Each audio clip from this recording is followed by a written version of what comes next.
जब हमारे शरीर में यूरिक एसिड लेवल बढ़ जाता है तब डॉक्टर कौन सी दवा को सजेस्ट करते हैं, कितनी मात्रा में लेने के लिए इसे रिकमेंड करते हैं, उसके बारे में आज के इस वीडियो में हम आपको कंप्लीट इन्फॉर्मेशन देने वाले हैं। तो वीडियो के आप अंत तक जरूर बने रहिएगा क्योंकि हम आपको काफ़ी आसान शब्दों में इस दवा के बारे में कंप्लीट इन्फॉर्मेशन देंगे। मैं हूं आपका दोस्त फार्मेसिस्ट हितांशु टोरिया और आप देख रहे हैं जो फार्मेसी यूट्यूब चैनल। दोस्तों, दवा का नाम है एलोप्यूरिनॉल टैबलेट जो कि 100 mg की दवा है। यहाँ 10 टैबलेट का एक पूरा पत्ता आता है जिसका प्रिंट रेट होता है मात्र 11 रुपए। ये एक भारतीय जनौषधि केंद्र की मेडिसिन है। बाकी इस दवा का जो पीएमबीआई कोड होता है वो है 336।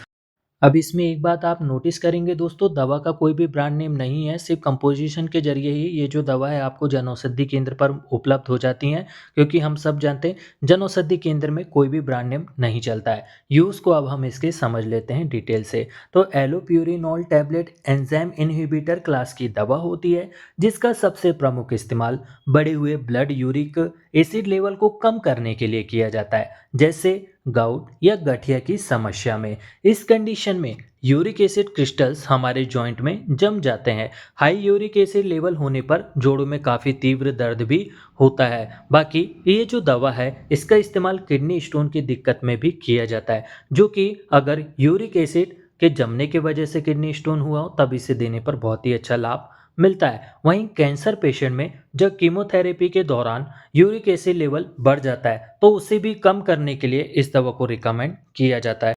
तो ओवरऑल देखा जाए इस मेडिसिन का जो मेन उपयोग किया जाता है शरीर में बढ़े हुए यूरिक एसिड लेवल को कम करने के लिए इसका उपयोग होता है। साइड इफेक्ट को अब हम इसके समझ लेते हैं। तो दोस्तों, दवा के कुछ साइड इफेक्ट हैं जैसे स्किन रैश का होना, नौसिया होना, दस्त की दिक्कत होना, पेट दर्द होना, ड्रॉसीनेस लगना या सिर दर्द होना भी जैसे इसके साइड इफेक्ट हो सकते हैं। अब ये जो साइड इफेक्ट है हर एक व्यक्ति को हो ऐसा जरूरी नहीं होता है। डोज को भी इसके अब हम समझ लेते हैं। तो दोस्तों देखिए, इसके जो डोज हैं यूरिक एसिड लेवल के ऊपर डिपेंड करते हैं। हालांकि ये जो दवा है आपको 100 mg और 300 mg पर भी जो है अवेलेबल हो जाती है। फॉर एग्जांपल, अगर आपके डॉक्टर ने इस 100 mg वाली दवा को सजेस्ट किए हैं तो ऐसी सिचुएशन में नॉर्मली एक गोली प्रतिदिन इसे लेने की सलाह दी जाती है। बाकी इसके डोज बढ़ाकर दिन में 2 बार या 3 बार भी डिवाइडेड डोज में इसे दिया जा सकता है। ये टोटली डिपेंड करता है आपकी कंडीशन किस तरह की है। बाकी जो नॉर्मल डोज रहते हैं एक गोली प्रतिदिन चलते हैं, चाहे वो 100 mg वाली टैबलेट आपको एक बार में डॉक्टर लेने की सलाह दे रहे हो या 300 mg वाली टैबलेट हो। इस दवा को खाना खाने के बाद ही लिया जाता है, इस बात का आपको विशेष ध्यान रखना है। और इसका जो रिजल्ट है 1-2 दिन में नहीं मिलेगा।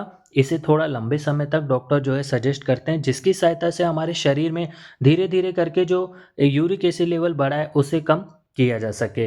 बाकी जब आप इस दवा का सेवन करेंगे ध्यान रखिएगा, अगर आपके शरीर में यूरिक एसिड लेवल बढ़ गया है तो आपको अच्छी खासी मात्रा में पानी का सेवन भी करना चाहिए। अगर आप पानी कम पीते हैं तो उसे आप बढ़ा दीजिएगा, अच्छे मात्रा में आप जो है पानी को लीजिए। तो ऐसा करने पर जो यूरिक एसिड है हमारी यूरिन की सहायता से बाहर निकल जाता है और धीरे धीरे करके ये हमारे शरीर से कम हो जाता है। तो आपने देखा इस वीडियो में, समझा कि ये जो दवा है किस तरह से हमारे शरीर में यूरिक एसिड लेवल को कम करने का कार्य करती है, साथ ही हमें पानी पीना क्यों ज़रूरी होता है। इस वीडियो के माध्यम से हमने आपको इस दवा के बारे में कंप्लीट इन्फॉर्मेशन प्रोवाइड कर दिए हैं। लेकिन फिर भी अगर आपके मन में कोई भी क्वेश्चन हो इस दवा को लेकर के तो आप हमसे कमेंट में ज़रूर पूछ लीजिएगा। और बहुत ही आसान शब्दों में दवाइयों से जुड़ा नॉलेज बढ़ाने के लिए आप अपने इस यूट्यूब चैनल एजू फार्मेसी को सब्सक्राइब कर सकते हैं।